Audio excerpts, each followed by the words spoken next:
अस्सलाम वालेकुम दोस्तों, उम्मीद करता हूँ कि आप सब ठीक होंगे, खैरियत से होंगे। दोस्तों, आज की जो गवर्नमेंट की चिकन की रेट लिस्ट है वो आ चुकी है। आज का ब्रायलर ज़िंदा रेट 375 रुपये है।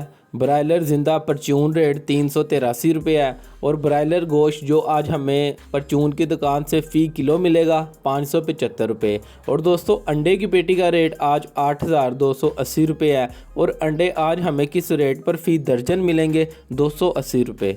और अगर दोस्तों बात की जाए कि आज बोनलेस का क्या रेट है, बोनलेस का रेट निकालने के लिए दोस्तों आपको ऊपर ब्रायलर ज़िंदा रेट नज़र आ रहा है 375 रुपये।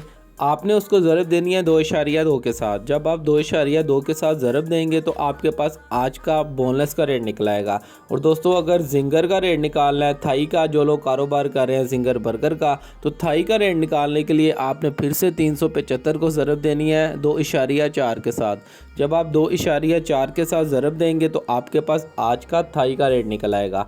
और दोस्तों, बात की जाए कि आज साफ़ी का क्या रेट है। साफ़ी का रेट निकालने के लिए आपने फिर से 375 को ज़रब देनी है 1.7 के साथ। जब आप 1.7 के साथ ज़रब देंगे तो आपके पास आज का साफ़ी का रेट निकल आएगा। दोस्तों उम्मीद करता हूँ ये वीडियो आप सबके लिए बहुत ज़्यादा हेल्पफुल हुई होगी। अगर आपको मेरा चैनल अच्छा लग रहा है तो जल्दी से सब्सक्राइब कर दें। आपको डेली बेसिस के ऊपर इंशाल्लाह चिकन की रेट लिस्ट मिलने वाली है। चलिए, अपना ख्याल रखें, अपने घर वालों का ख्याल रखें, मुझे दुआ में याद रखिएगा।